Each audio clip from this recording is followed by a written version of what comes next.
Yeah, yeah. Okay, let's try to act normal now. We're live. Try to act normal. Mazzy was all angry. We should have been here for the last 15 minutes. Yeah. me. Oh man. I think the theme song should be "I Me Mine."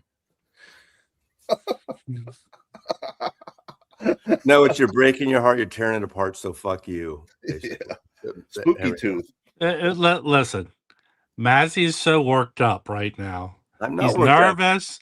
The test shows haven't been going. The test shows haven't been going well.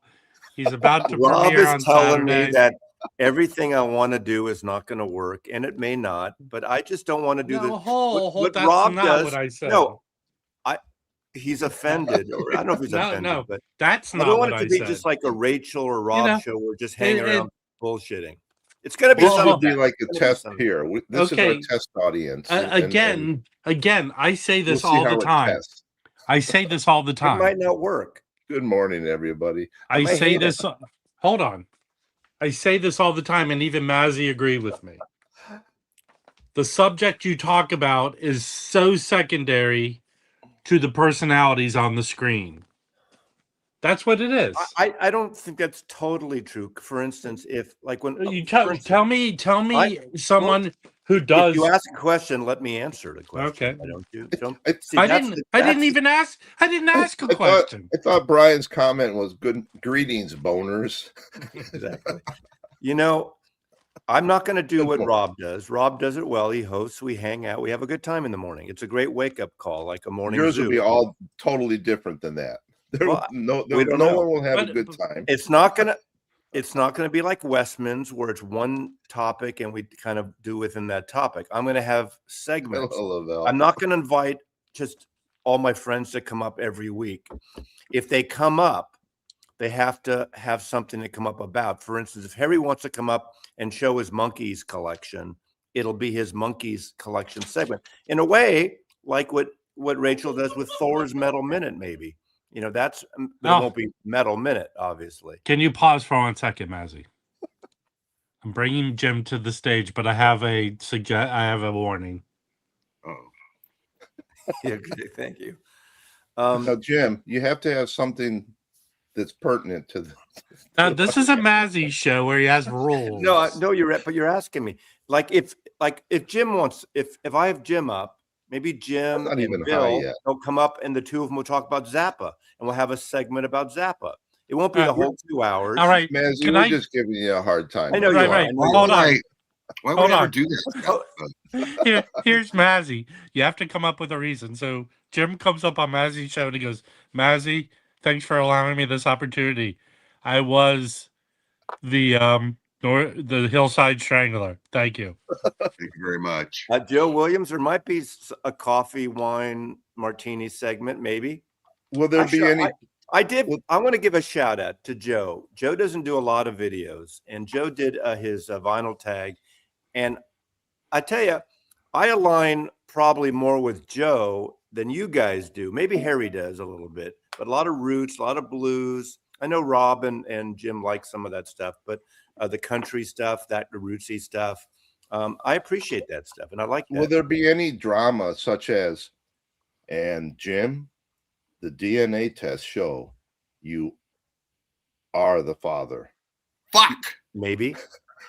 See, also, I'm not going to shy away. I'm not going to do I'm not going to do like a 2-hour dump, a 2-hour dump on Trump show. However, in this first segment, there's going to be a segment with Todd and the long cut Chris, and we're going to talk about music from Minneapolis. Obviously, we know why, but we're not going to dump anything. We're going to in support of great music that came out of Minneapolis. What is there, like 2 bands in Minneapolis? There's Mr. Do, there's Prince, there's Replacements, there's the Time. A lot of people don't hear. Just understand this. A lot of people you're talking about. A lot of people that you're talking about.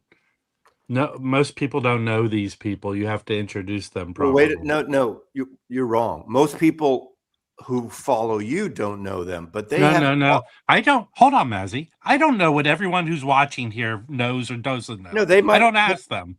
But the thing is, Settle the down. But audience- it's presumptuous to think this that anger everyone come knows who from? everyone No, is. wait a second. You're putting words in my mouth. I don't expect everyone to know who they are.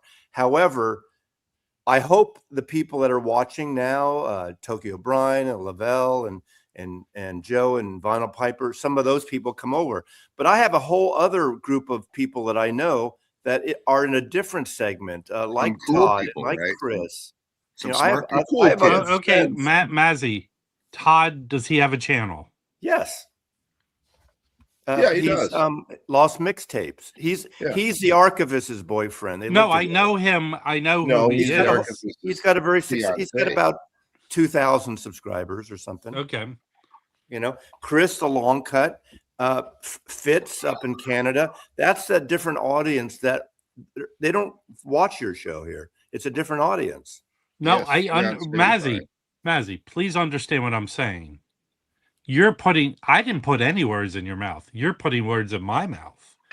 I never said you have to introduce these people because a lot of people don't know who they are, and that's the truth. A lot of people don't know Mazzy. A lot of people don't know You're who right, I am, and that's Those So we long call as them there's- lucky people. You want to do it right, make sure that there's a fashion minute. exactly. I might. No, but you're absolutely right, Rob. When you come on, if you decide to come on and we work something out sometime, that you show something. we have to work something out. There's a bunch of people, they may not know you. Well, I'm not just going to do like free for all. I was told I don't cannot think. I say. may. I can only read from prepared statements on Mazzy's show. Mazzy's pretty excited about this. Hey, Rob, You know we what should it do is? a show when Mazzy posts his show. Yeah, Yeah. you should actually. You know, it's funny because I think I talked about it the other day. Is remember I was talking to someone, and maybe it was on your show. I remember when the first couple of weeks They all run together after a while. When Conan first came on, it was terrible. Do you remember that? He was he's still terrible. Oh, I love Conan.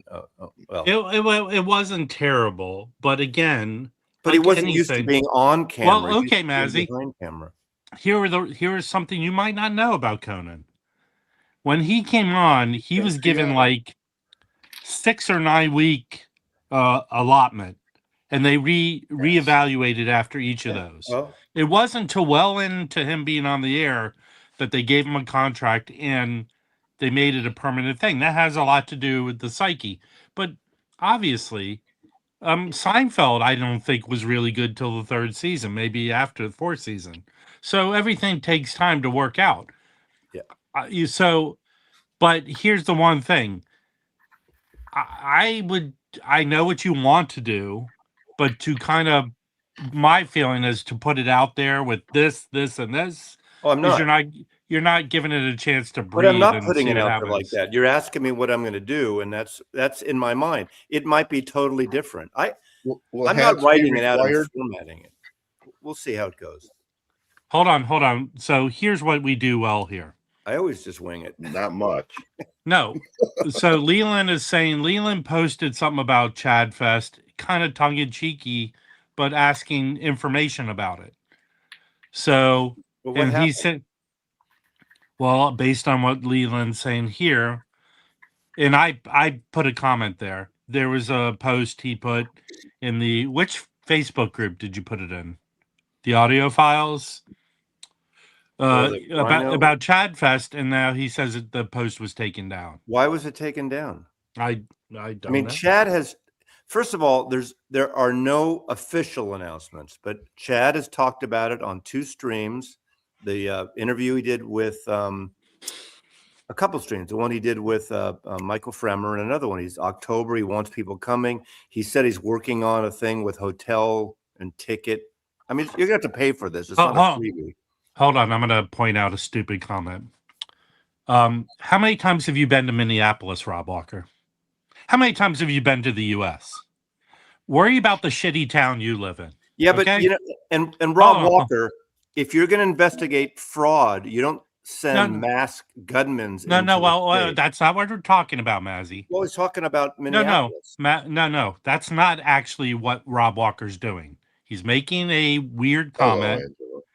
He's making a weird comment, and my feeling is, have you ever been to these places? the people who complain about California, have you ever really been to California? I don't need to go to Manchester, England to know what a shithole it is. Well, yeah, but I'm sure Manchester has the same problems any other. You can hold on, Rob Barker. You can have any opinion you want, and here's what's my right. I can attack your opinion or comment on your opinion, and that's what I was doing. So, so my question to you, Rob Walker, is how many times have you been to Minneapolis? I've been there a lot. And you know what's great? It's like any other city.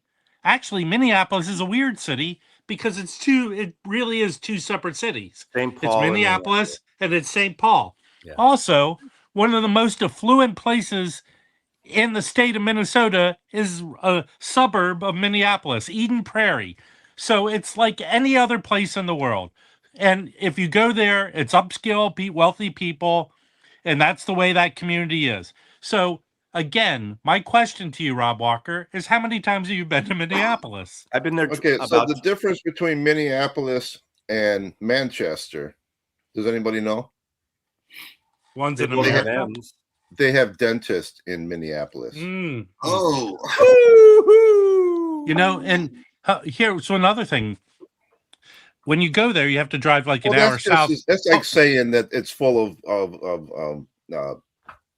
what do you say it was? It was full of what? Go back. What do you say? I don't know. What was his? I've been there about 20 times. Oh, fraud. He says it's full of fraud. Well, that's just that's like saying there's no dentist in England. But again, there's no place more full of fraud than the White House today. Okay, Mazzy, here's the best way in my mind to make a point. If I went to a place that you think, hold on. If I went to a place where you thought no fraud's happening there is fraud. Here's the greatest example. I'd use this example. Someone was having a conversation with me and they don't approve of trans people. Okay. I said, that's your privilege to have that opinion, right? But the example they use to go against them is high schools' access to bathrooms, and they would go in the female and they would sexually assault female people in there. Yeah, that's when does that happen? By the way, hold on. Let me finish my point, and you can comment on it. So that was the example they gave me, and I go, I'm almost positive if I went to all the issues in a school district in a high school, trans people would be way over here. Sexual assault is probably the top 3 things that happen in a high school. And it's by the teachers and students. Wait. I'm not asking you to go against or what sexual assault is. So my question to you, are you more upset about trans people or sexual assault? Which one do you not like? Because you're using one to support why you don't like the other.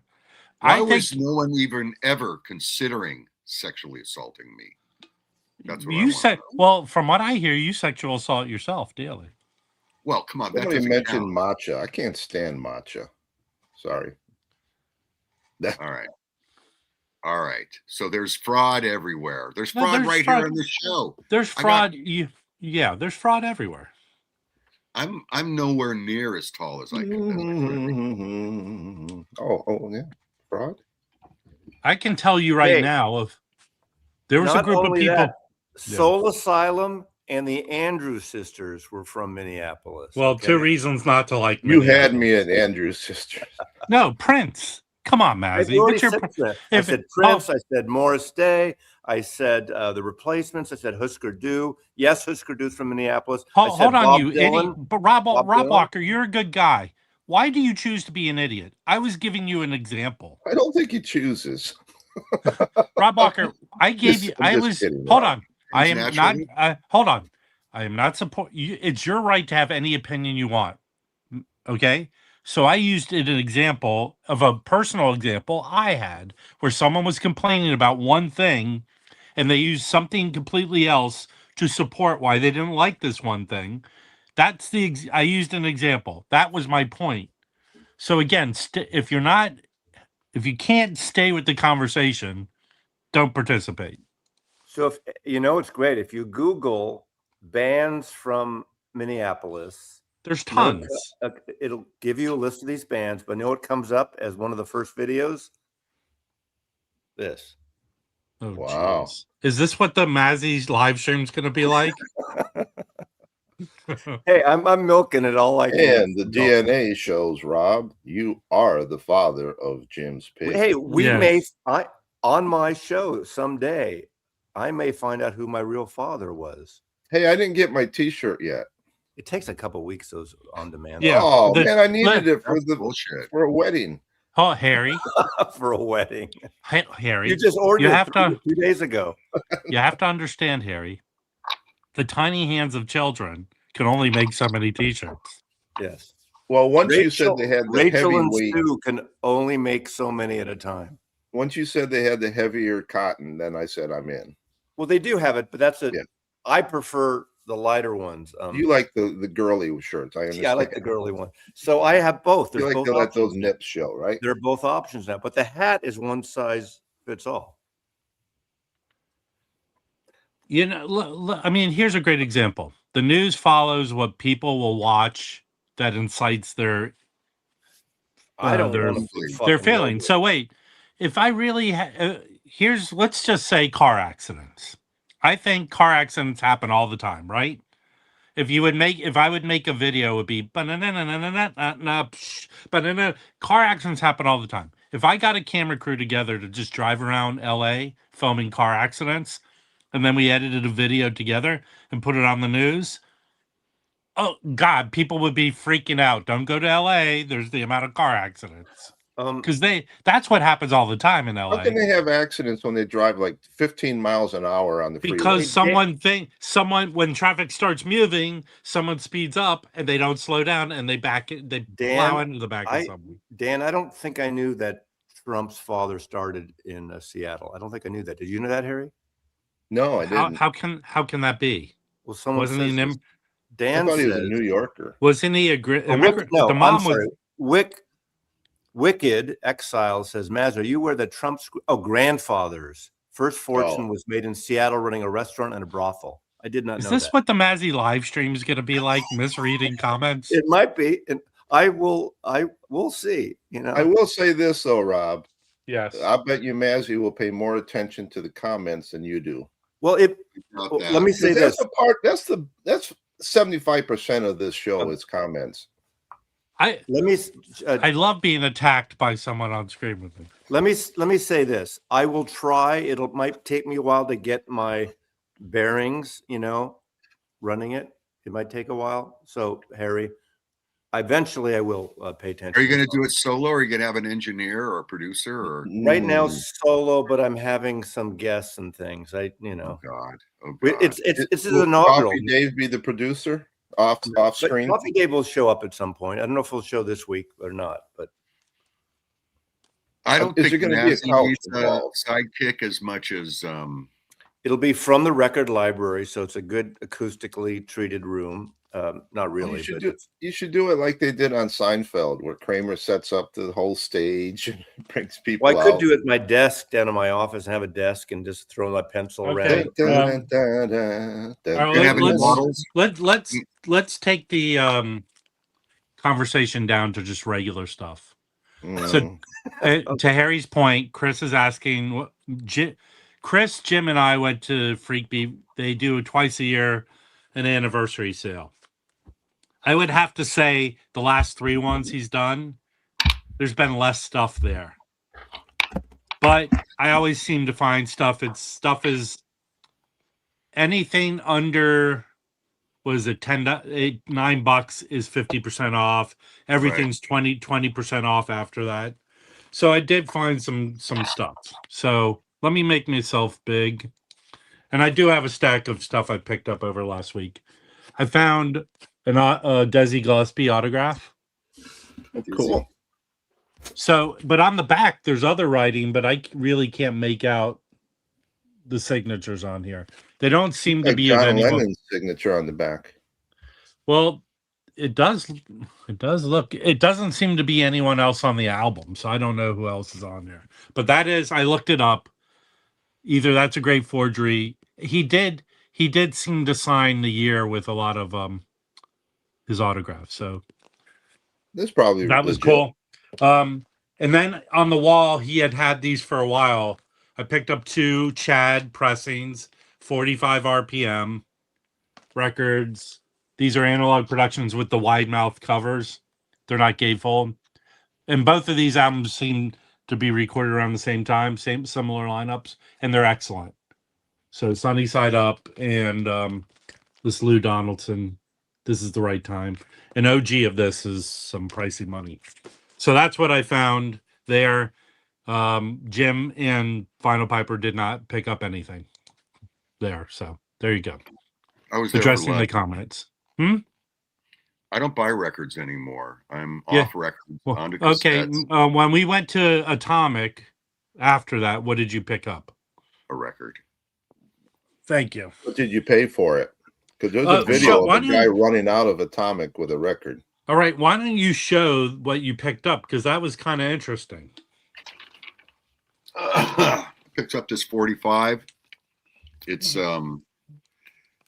it came out of a collection of an engineer, some guy who was in the business, and there's some really interesting stuff.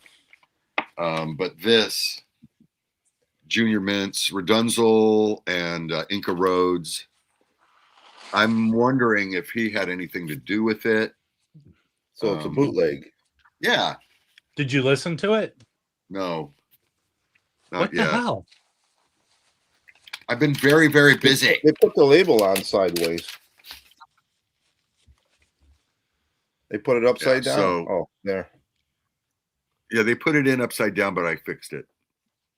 Looks like it's never been played. But it's a Zappa record, so. Hey, so when Vinyl Piper was in line, there was a couple in front of him that has a channel. What's the name of their channel, Vinyl Piper? I don't remember. I can't remember. Also, I should put this on. I went into I bought the soundtrack to Blackula. Is anyone familiar with this? Cool. Not the soundtrack, but I know the movie. It's like a blaxploitation. Huh? It's blaxploitation. It's like funk. Jukala. It's on Dynaflex. That was interesting. And then I picked up, I don't have covers for these, but I picked up 2 Liberty pressings. This is a great Freddie Hubbard record going up.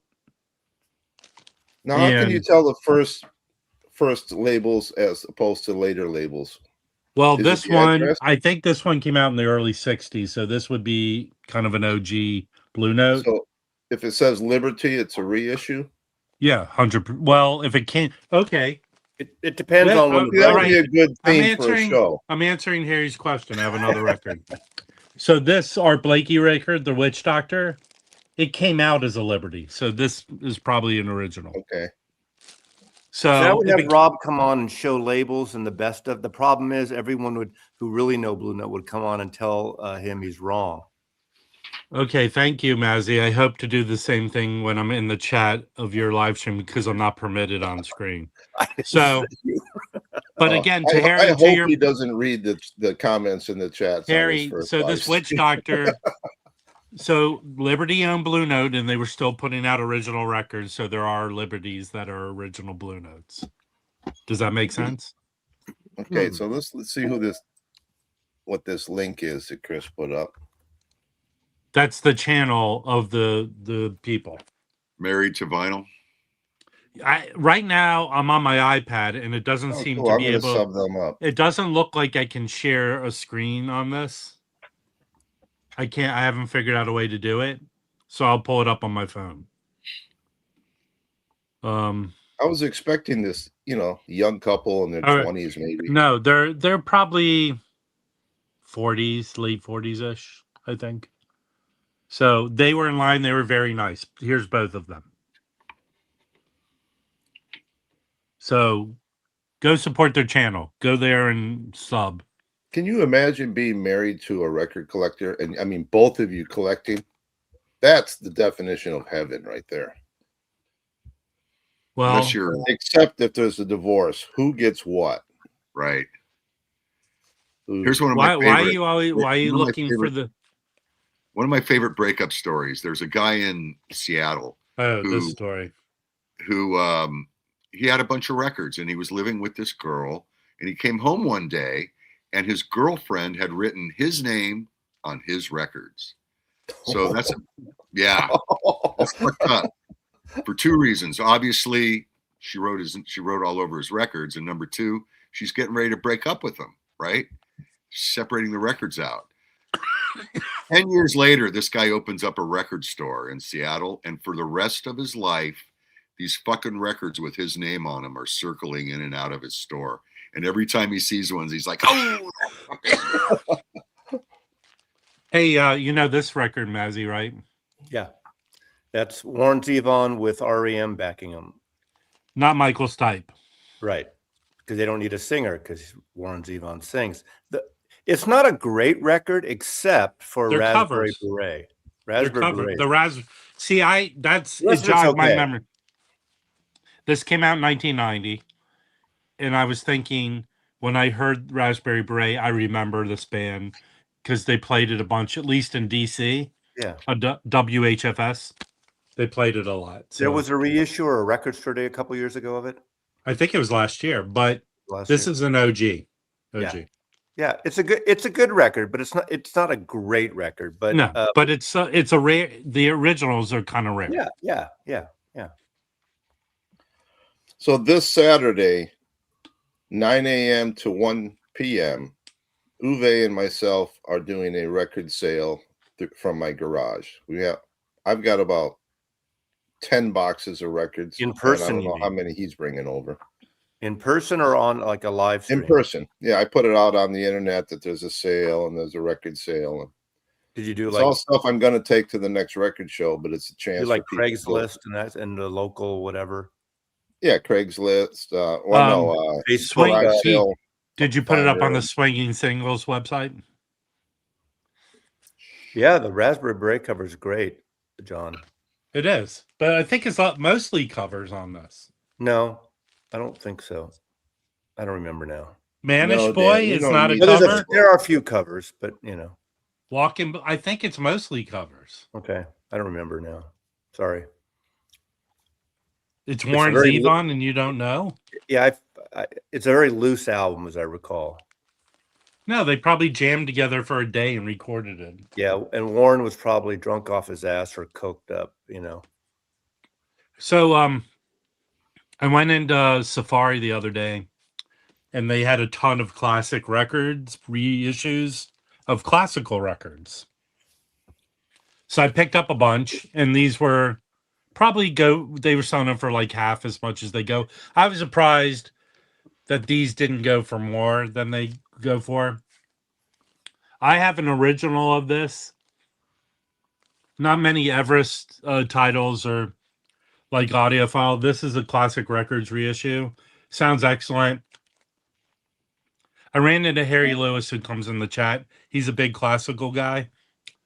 He kind of compared this to like free jazz. It's really good. So this one, if you find an original of this living stereo, very expensive. This one. So here's one thing I did learn with these classic records reissues. They originally did not come out with a shaded dog on them. They didn't get the rights to use it. It was later they ended up getting the rights to use Nipper on these labels, because there's some here. Isn't Nipper their thing? How did they not have the rights to it? This is in the early mid 90s, so I don't know because Nipper is EMI. Before in our country, it's RCA. This is so I guess the original of this Venice had a die cut cover. So they replicated this with this. These aren't tip-on Stoughton jackets. They're just regular. But this is the most elaborate one in the batch. It has a shaded dog.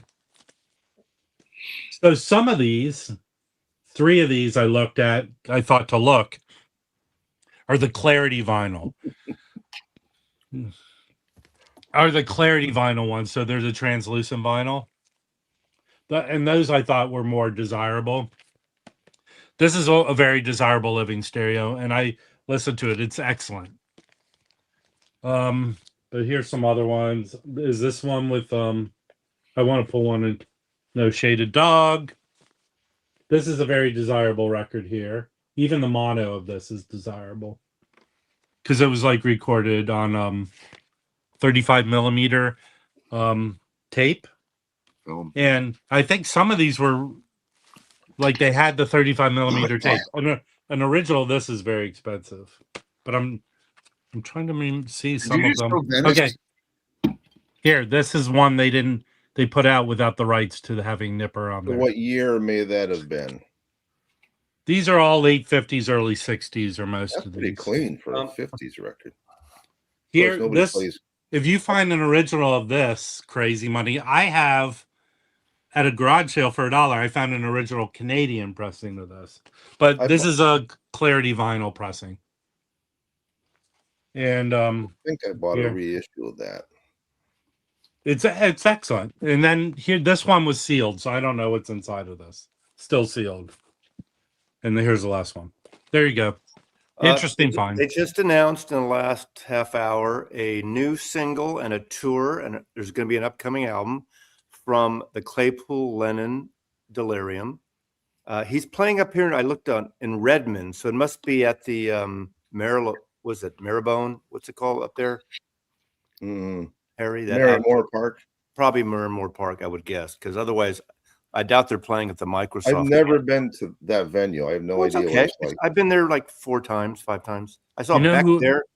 Willie Nelson who else is getting back together? Who? Is Split Ends. Oh yeah, I saw that.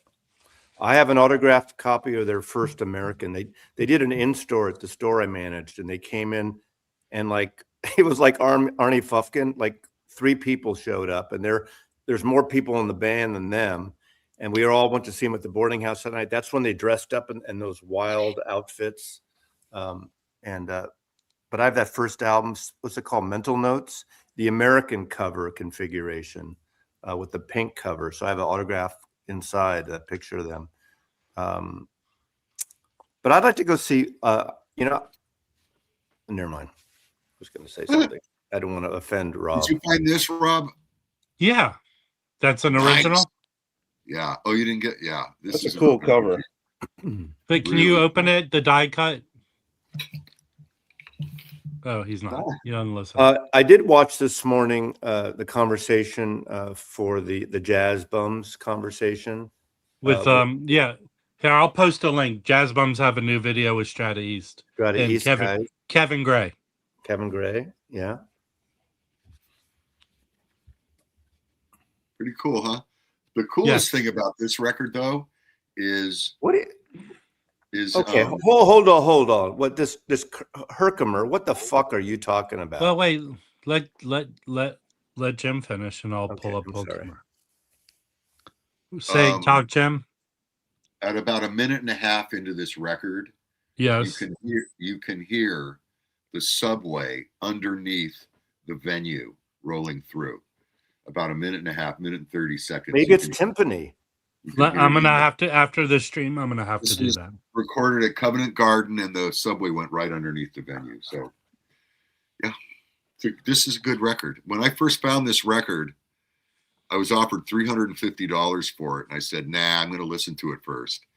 Now it's about an $80 record. So, after you listen to it, yeah, after I held on to it for about a year, and it just died. Here's what make me big for a minute. So these are pictures I took when Boston did an in-store in Tacoma.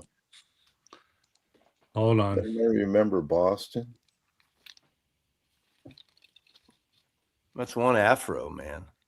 That's Sib, the drummer. Yeah. Is it and all I got Boston? Other autographs, and I cannot find them anywhere. I don't know what. One thing I regret is I was in Fort Lauderdale Airport, and I recognized the original guitar player, and I didn't go up to him and say anything. Okay. What? I am triggered. Tim. All right. What did hurt? I want to know, why do you think Sean Lennon's become a clown? I don't understand that. What do you mean transformation to a clown? I mean, what are you basing that on? You might not have to like his music solo or his curation of his father's work, but I don't see the clown thing on him personally. I don't understand it. Yeah, I don't either. By the way, Mazzy's live stream is brought to you by Sean Lennon. What? No, I've seen me, when I see Claypool. Sean Lennon, I'm reminded, I wouldn't call him a clown, but I'm reminded that sometimes it skips a generation. That's all. Well, you haven't seen the great stuff he's done. First of all, I saw 3 What times great with stuff has he Claypool done? Lennon. Okay, I What's saw great? Claypool Lennon. Great. They're kind of a fusing of psychedelic and prog, and they do some covers like Court of the Crimson King and Tomorrow Never Knows. That's the only Beatles song they do. I saw him solo with what's the film director? And he was great. He was good. Yeah, he did an acoustic thing with what's the film director that did that really creepy movie? Vincent Gallo. He did a thing. Vincent Gallo does music too. His father was like a crooner, but I saw that, and I saw the band he had with his girlfriend. With Bob Weir actually showed up at the Great American Music Hall, the Saber-Toothed Tiger, that kind of thing. Okay, so if I was now, question. Try to be honest. Would he have anything going for him if he was last? If Oh, absolutely. Yeah. I mean, he wouldn't be. He'd be like all those other bands in that kind of nothing. Just nothing. well, but all those other bands that we haven't heard of. Yeah, all those other bands that you listen to once. He's in that kind of new psych. Hold on. Let me help. Right. Let me help all of you out because you're being naysayers, and so I'm gonna be in the middle here between Mazzy and Jim. As far as I can see, I'm willing to call anything what I think it is. He won an Oscar last year as a producer, but for a film. Yeah, and come on, man, how can anyone not? Can you guys just shut the fuck up? Hold on. You can only win Oscars for films. I know, but we're talking about his music. No, we're not talking about his music. Would he be successful if his name wasn't Lennon? Hold on. If we're going back to Herkimer's comment, he called him a clown. He didn't put it in any context. Well, now he is. He's saying he's anti-trad, crypto bro, chud, who helped out get Orange Diddy elected. He's not a Trumper. I know he tends to be in the center of things. He's not as liberal as his parents were, but he's not a Trumper. Definitely, I know that. Well, okay, let's get Harry. I'm going back to the perception he's some sort of clown, or to Jim's point, he's treading on fame. Well, if you look at how people are famous, there's some way that they're elevated to being famous. There's plenty of musicians. There's plenty of political activists. There's plenty of everything. So only a few selected people have transitioned to being famous, right? Is in my mind, whatever Sean Lennon has done, he seemed to have done a good job of curating or running his father's estate. You know, there hasn't been real ridiculous. And for that, he should be awarded by the Chamber of Commerce. Unlike his half brother. Now, whatever you say about Julian Lennon, Julian basically aped his father's style, music, his sound, and everything, which you can't get away from if you sound like your dad, like Sean. No, he hit the wall after 2 albums. Yeah, exactly, and he's done some things, right? I mean, but Sean has been in his musical areas more experimental, producing the Black he Angels. has not hit them. His music hasn't hit the mainstream. No, and it never will. Last year he did an avant-garde jazz records with Nels Cline from Wilco. Nels Cline, who's jazzy, who's influenced by John Zorn. So he's in that kind of what used to be called the lower what do you call it? The Lower East Side type of thing, the downtown sound, those group of musicians. So he's experiments with a lot of different musical styles. He's not going for the pop things. He produces. Yes, I'm getting ready to storm off. Yeah, I've had it with that shit. And not everything he does is successful. I'm not saying that. As much as I'm unimpressed with Sean Lennon, I would rather give a stage to him than to Paul McCartney. And I'll tell you why. Sean at least has a chance of a spark of something amazing happening. With McCartney, it's just a hello tour. It's just Chris, you're not wrong about that, but he's still a musician. I mean, you can be a musician. But he's not. Hold on, he's not known for being a musician. Yes, he is. He's known for being. No. Isn't John's son. He's Dylan's kid probably is the musician. he's probably the most Harrison's musical. kid. He's probably the most. I think out of all the Beatle kids, him and Zach are the number 1 and 2 musicians. Danny third, and then McCartney kid and Julian. Yeah, but none of them you just listed are known for being musicians. Zach They're the kids of Beatles. No, of course. no, I mean, you can't Zach made it as a drummer on his own. He made it as a drummer. He's a drummer. Would Wallflowers haven't got a contract if it wasn't for Bob Dylan's son? Probably not. But he did one good record. One good record, and that's about it. Personally, yeah. And it was a great record, though. It was a great record. Yeah. I'm not, but it's like actors. Some kid actors do well, and some like fizzle. You hear like the rich, spoiled fucking brat of Rod Stewart. He was on one of those rich kid shows years ago. A failure, money, and it does nothing good. I mean, it's not my kid, so whatever. Well, I mean, here's the best way these kids try and find their own identity. They don't take their parents' name. They don't. Right. And some people consciously change it, and some don't. You know. I think Sean was just too famous. What was your opinion on Julian Lennon's album? I never liked it. The first one I liked. I saw him on that tour. That's the one that Phil Ramone produced, I think. I liked it. I didn't love it, but I liked it. And I saw that first tour. He was good, but after a while, he didn't progress. He didn't do anything original. He had some great songs and great production, and that was it. Velotte was a good album, but it wasn't a groundbreaking album at all. I take that record out and I listen to it not once every year. Okay. Now, a good son of what about the Zappa kids? The Zappa kids would be nothing if it wasn't for the Zappa name. Well, they are. Well, hold on, they are nothing. As it should be. But I'm saying you shouldn't be castrated if your parents were famous. You have to actually. No, you shouldn't be castrated. They've castrated themselves. Yeah, you have to. What's good about it? You get the intro. It's like actors of kids. You can get into the studio. You have enough money. What's the girl? What's the woman who was in Almost Famous? Wasn't her parents Goldie Hawn? Yeah, Goldie Hawn. Yeah, but she didn't. Hold on, Kate Hudson. Other than looking almost like her. She had her father's name because her father was one of the Hudson brothers. Yeah, but no one thinks of the Hudson brothers. But really, I mean, you could go along with all actors. Ringo Starr. She did. So. Hold on. I mean, whatever you think of Kate Hudson, she did it on her own. She didn't. How about Liza Minnelli? Dweezil is legit. Dweezil's great, but name one song that he's written that he's had. Dweezil does a wonderful tribute tour of his father's shit. Yeah, right. But his original songs, he tried. He did an album with his sister. It was horrible back in the 90s.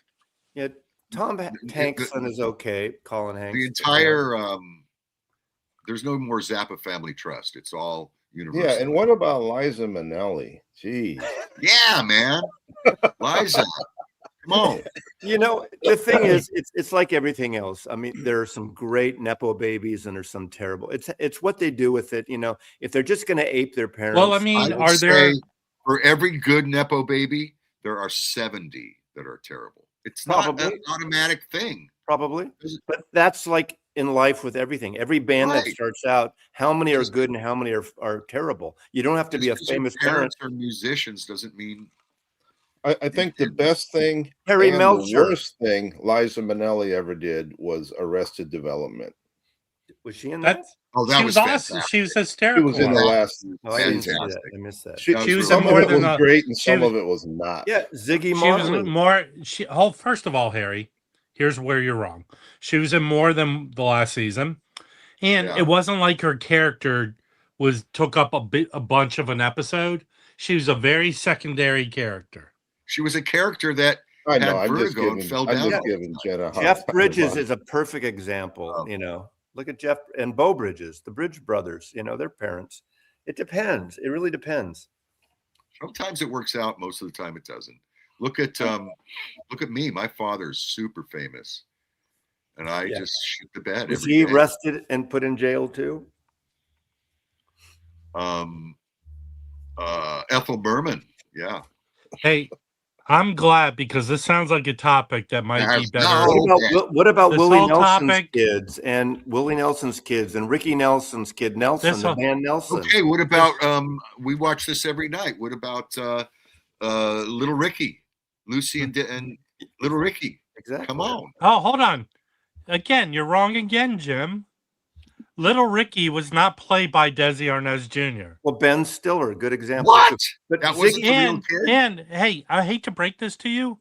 The first kid that Lucy and Desi had was Lucy, the little girl. She wasn't on the show. Now, Ziggy. Oh, shit. Now, okay, does it count when Ziggy Marley, his records are really good?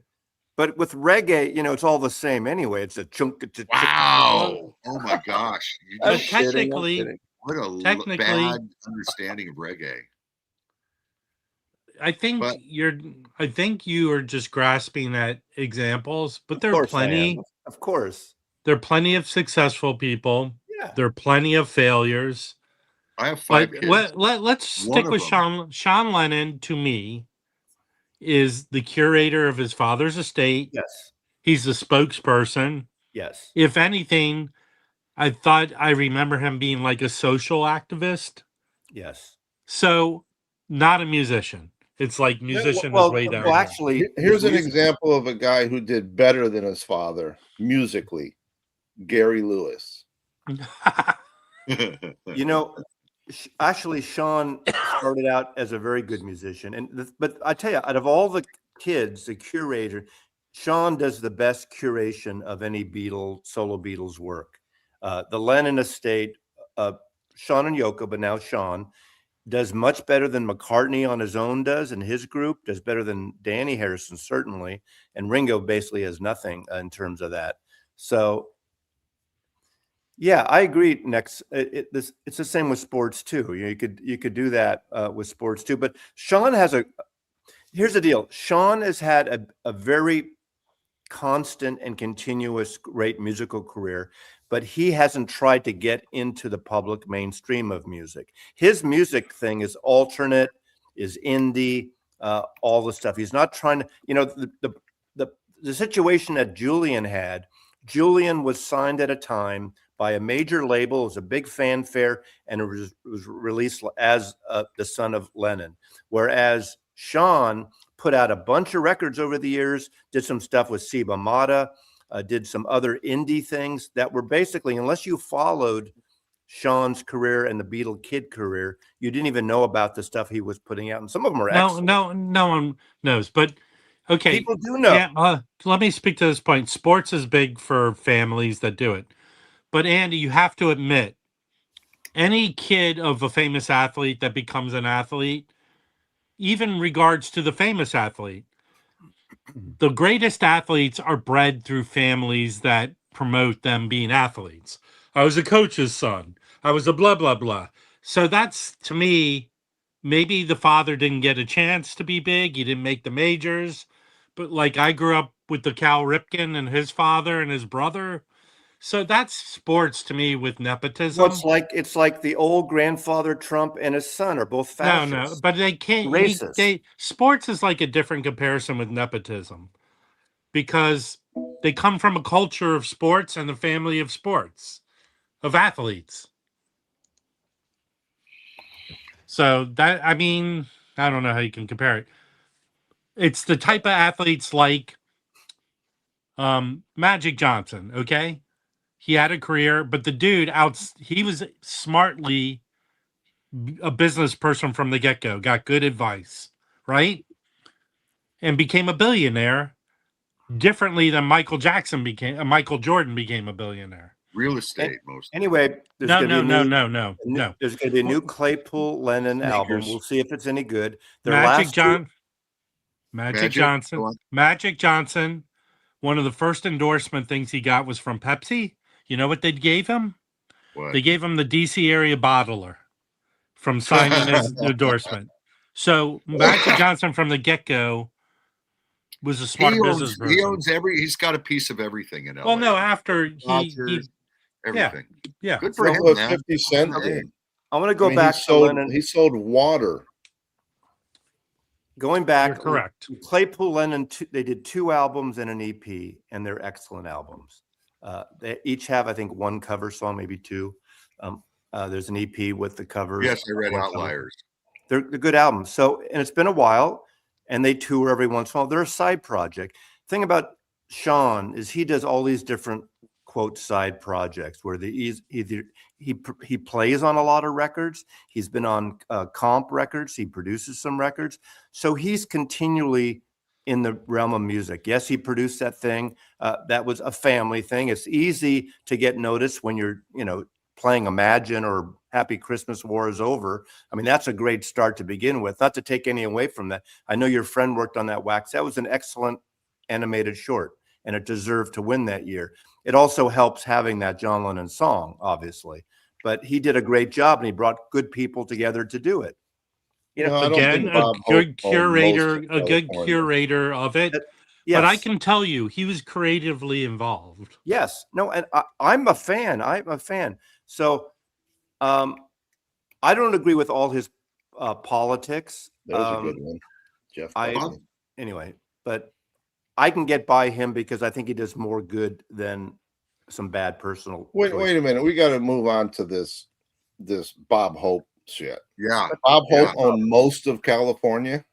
Well, no, but he was one of the largest landowners in California. In LA, yes. He again, I don't know who told him, but it was like anyone like Bing Crosby or people like that back then.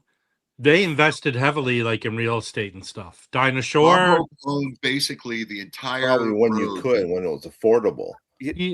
Well, he owned it up until he died in the 90s. And then what happened? They just parceled it off. Tim and Jeff Buckley are a good example, and I would argue that because of the time, Jeff Buckley became more famous, even though Tim was famous in a time, but different style of music, though. Well, of course, not so different, really, the folky stuff, but they both had the same kind of vocal style, definitely. No, Jeff Buckley had a much better voice. I don't agree with that, personally. Oh, 100%. He had a higher voice, a sweeter voice, maybe, but not a better voice. I would say overall, Tim Buckley made better records than Jeff Buckley. Jeff Buckley's debut was amazing. It's half Led Zeppelin and half the Hallelujah thing. And it's, to me, it's as good album as it is. I didn't find it consistent. And then that was it. And then the live thing, and he died, or, maybe the scene came after he died. Maybe I forgot, but Jeff had like a dozen albums.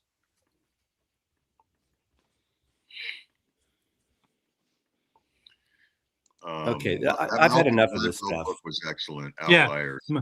God, Mazzy how's Mazzy going to storm off on his own show? That's my question. He just went to the bathroom. That picture is him on the pot, isn't it?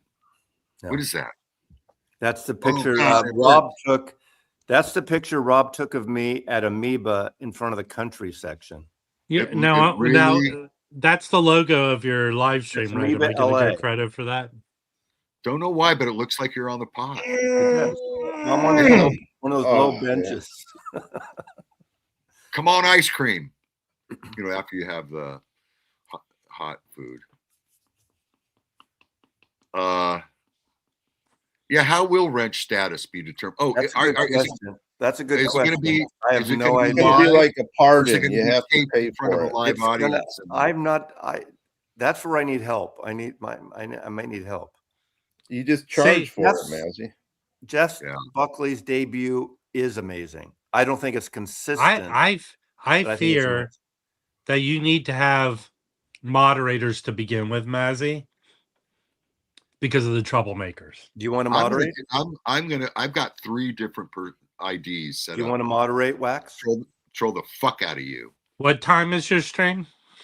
5 p.m. Pacific, 5 to 7 Saturday. Oh, I can't. I'm busy. Yeah, during one of the biggest days of football that there is. Is there a football game that day? No. What are you talking about? Isn't it this coming Saturday? Oh no, both games are Sunday, aren't they? The national champion, the 2 games are on both Sunday. On Sunday. Yes. Gosh, you people are horrible. You know what, Harry? You're the Liza Minnelli of this stream. Bring up vinyl record. Who do we have our player. money on? Who do we Bring like? up vinyl record player. I'm vindicated. I like the album, but it's an album when I put on. I'm usually in a certain. Hold on. Which album? Jeff Buckley's debut.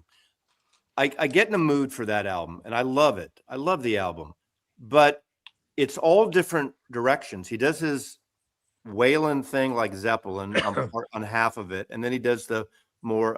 So the vibe goes different directions. Now that's fine. He's not the only one that's done that. I just don't think it's as consistent. Even in one of my favorite of his dad is the outlier is Greetings from L.A., which I think is a great funk album. Side one is intense and wonderful and sexy, and so every Tim Buckley record has a vibe to it, whereas Jeff's is kind of fragmented. Not that it's a bad thing, and I don't want people to think I'm saying it's a bad thing. Just my opinion. Hold on. Hello, Barry. This is very funny to me. When Barry comes up and touts stuff, it's very British. He's a big British touter. How in the world are you like a big fan of Buzz Aldrin? Because he's a moon dude. Talk about, okay, I'm not getting into Mazzy territory, but gender affirming care, Buzz Aldrin's had a lot of it. He's had a lot of plastic surgery. See, vinyl record player, I totally agree with you. And again, it doesn't mean it's a bad record. It's like two different albums, half of two different albums from my point of view. Maybe I'll do a video of that and just trash Jeff Buckley's debut. That'll get me clicks and a lot of hate. I've listened to Tim Buckley and he's just too folky weird to me. Well, I mean, Jeff Buckley had a more angelic voice, and I think Tim had a more soulful voice. I'll put it that way. Harry, talk about him on the Monkees. Do you even know that? What? Tim Buckley at the very end of one episode of the Monkees say, "And now Tim Buckley," and I think he does.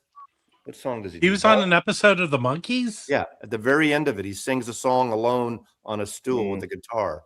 What song did he sing? I wasn't a fan, so I probably don't remember that. Hey, Siri, what song did Tim Buckley sing on a Monkees You're episode? a fan of the Monkees, though. Yeah, but sorry, he's not a monkey. Please try again. What song did Tim Buckley sing on the episode of a Frank Zappa was on the Monkees. Tim Buckley sang songs to the siren on the final episode of the Monkees TV show. It was an unreleased composition at the time. Performing it was just his voice, acoustic guitar, creating a stark contrast to the show's usual tone. Episode, the series finale, March 1968. And that's probably why I didn't see it. It was so late. It's really good. And that was probably due to Michael, Thank you, imagine. Song of the Siren. It's really good. I didn't realize there was a Monkees cover band around. And I saw like on TikTok. For everybody. No, but it's funny. The guy who looks the most like any of them is the guy who does Davey. What the hell's going on? That was a monkey. By 68, I'd moved on from the Monkees. I was in the heavier stuff like the Archies. I think what's his name? Led Zeppelin lead singer Robert Plant sang "Song to the Siren." He was a big fan of Tim Buckley. He covered Tim Buckley's song on one of his solo records. Is Vance here? Calling Vance. What song did Tim Buckley's track "Stone"? Yes, on Sophronia. Worst band ever. The new Sophronia is a Monkees. great record with the red cover. Yeah. I think Tim. Well, it was the most popular one, the one with this yellow cover with his face on it. Well, that was reissued as a Rhino Reserve, I think, recently. I mean, he never had like a hit record. I mean, he was like Warner Brothers. Zappa signed him. Zappa's the one. He was on Straight Records to begin with. So so blame Zappa. But he was a great talent. Blame The Zappa. Monkees car was a Ford This Mortal Mustang, Coil also, yes. Yeah, Zappa signed Tim Buckley. His management, Cohen. Herb. Right? There we go. Plant was a big Buckley fan. Exactly. This Mortal Coil. They did it on one of their records. Do you know why they named the Monkees' first movie Head? And this is what I read. What? They Why? said because they wanted to do a sequel and they wanted to be able to say, brought to you by the people who gave you Head. No, I actually read that. All right. Did you? Oh, hold on, Harry. Did you read that after you wrote it down? Yeah. See, Jen knows. I don't think I've watched Head all the way through. I need to do I that. have several times. I've seen it a But few times. Who's the watching music it? You're is looking at the fantastic. ceiling, right, Harry? Zappa steals the show. Harry, Come on, you guys. who's watching Head? You're looking at the ceiling. Okay. Is Mazzy having a It stroke? depends on who's who. Yeah, it depends if you're using a glory Yes, hole Oh. too. Yes, Zappa signed Alice Cooper. Forget it. If I have to explain it to you, yeah. Zappa What did is the- sign Alice. Hold on. The comments are moving. Nobody's too fast. talking about the fact that Trump's going to be a daddy. What? Yeah, didn't he knock up his press secretary? No, is that I true? don't think he can do that Well, anymore. that's what I say. You can come and talk about that on my show because I don't mind talking. Okay. About it. Once we get going, I'm not having any fucking rules. If you don't, it's not going to be an all political show. It's not going to be all political show. I can't wait. Here's what I can't wait for. It's not Mazzy's live stream. It's the next day when I read all the comments. It's going to be a disaster. I just, I think you should turn the comments off for a while. No, that's what's the point of doing a live stream then? It's good. Yeah. I'll reach out to you, Wax. If you have time and you want to be a moderator, I would appreciate that. I'll be canceling people left and right. Yeah. So hopefully I'll be. So it'll be like this place then. I in a million years, I can't see how it's going to be any different than any other live stream. You might be right. I'm not saying it is. I'm not trying to make it bigger than it is, and I have no idea. Look. Will there be Mazzy it may awards? crash and burn. I may do In it my for a month mind, and hate it and end it. In my mind, there was one person who'd like to script out what they were going to do, and that didn't go well for that person. But okay, here's where I felt more confident in doing it, and it's unfortunate that was because of Bob Weir's death. When we did that thing, I know you guys were on. It was loose, but there was a theme to most of it. We veered off, but I liked that. I had a good time. That went very well. And to that point, I'm gonna make a plea to everyone out there. Can someone murder someone famous for Mazzy for Saturday night? It's going to be all about Ralph Towner. We're going to do a fashion minute. Can we also do just like a bet, like a workout second? I want to show this record because I showed this on Instagram. I wrote a little thing about it. Well, you can't show it on Saturday night now. No, I'm not. I'm not going to. It's not. But in 1972, I remember the moment I first saw this cover. There was a stack of them in a box. I think Record Factory had a store on Union Street right across from the Metro Theater. If you know Union Street in San Francisco, it was downstairs like a basement. I think it became a bookstore later.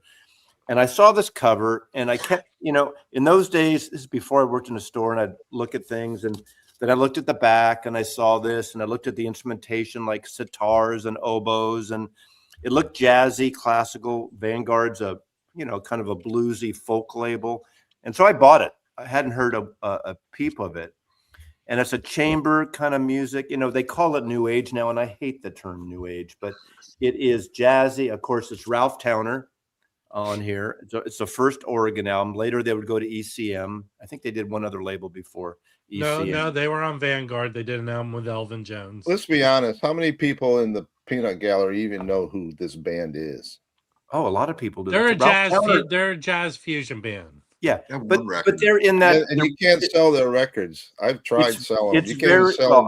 I can sell them. Very world music like, an acoustic thing. Very North African, Eastern. One good record. This one. it's a beautiful record. It's And very they're not from acoustic. Portland either. There's Tabla. No, they're not. There's Tabla. Yeah, that's what label is that on? Letra?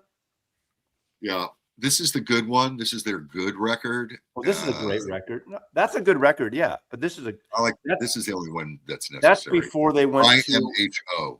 That's before ECM, and then Ralph Towner's like every third ECM record. Yeah, they're on Letra for a while, but this was their first. I think is that guy McCandless in that? Yeah. I mean, the musicians are amazing on this thing. Paul McCandless, Glenn Moore, Ralph Towner, and Colin Walcott. I mean, Colin Walcott is the sitar player, right? Yeah. I mean, the thing about it is you get all these talented people together, and they put out this namby-pamby fucking milquetoast shit. It's spiritual music. That's my problem. Music. You know, I could do that. No, I'm kidding. But yeah, let's see you do it. Okay. On the drums, baby. You give me a half a tab, and you couldn't even put out a magazine with someone under 30 years old on the cover. Wow. Hard. Okay. Can you do me a favor and do it for Kimbo?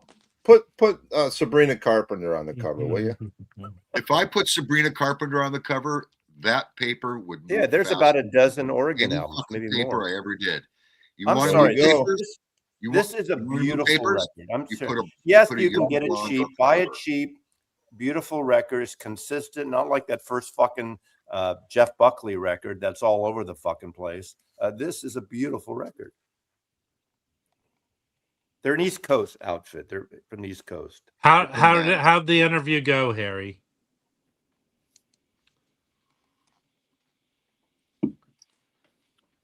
Well, there you go. Everyone's run out. I just got a call from Discogs.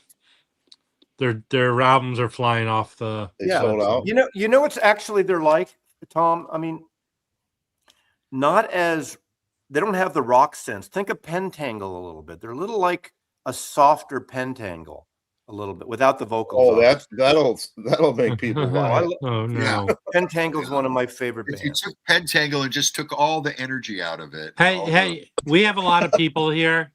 Anyone watching right now? Can you type in the chat? I do like you're Grace. a Pentangle fan. Herc, I do like Grace. I just think it's inconsistent. There's two different directions on it, and they don't always work flow wise to me. There's the Robert Plant screaming direction, and then there's the other direction. So. Hey, Herc, can you do me a favor? Saturday night, 5:00. Can you come to Mazzy's live stream and give him grief? Yeah, Bill said it perfectly. He wrote Icarus on Paul Winter Consort. It's very much like the Paul Winter Consort, a little different direction. But if you like those records, those are beautiful records. Paul Winter Consort. I love Pentangle. They're dollar bin records. It doesn't matter if it's good music. It doesn't matter if fucking dollar bin records. I'm tired of this thing that about just because it's a dollar bin record, they shouldn't reissue it, or they should like. It's ironic that I did this video about Frampton Comes Alive. I never thought I would do that video. It's one of the biggest videos I've had in the last few weeks, and not one. I think only one negative. I thought I would get a lot of negative comments on that video, but people love that record. Does it need to be reissued? Who knows? There are a million used copies out there, but you could say that about so many records that are reissued. Some people don't want to buy a smelly, musty, spider tinged cover of an album. They shouldn't. Then they can stream it. They could. Stream it. They could. Go to streamer and stream it. Hey, Patty, I didn't talk about it. But yeah, I thought it's mostly CDs, that collection. I'm going through my nose. Rick, that's not ridiculous. Not everyone has record stores near them. Not everyone wants to take a chance on a Discogs or eBay. There's different audiences for music, and record companies should keep records in print, I think. I bought the reissue of that. Regardless of whether or not anyone wants to buy them, they should keep them in print. Apparently, they should warehouse them. Apparently, the Frampton Comes Alive is getting a lot of good pre-orders. I'm surprised. I prefer the Frampton Comes.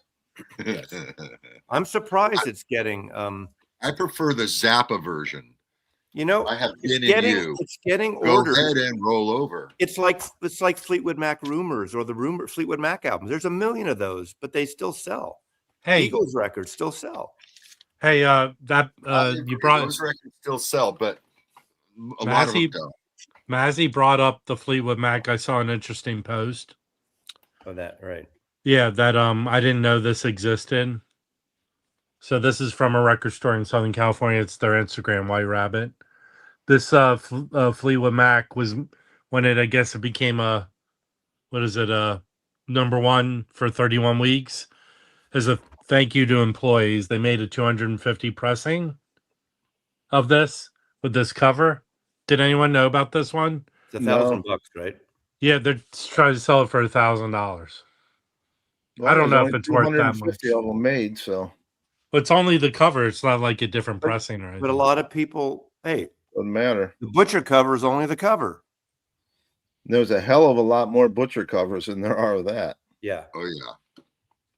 There's a They made there's a- 750,000. Harry, do you of want them. me to go down there and buy that for you? No, but you can get it for Jim. I think Jim wants it. Merry Christmas. He'll pay you in payments.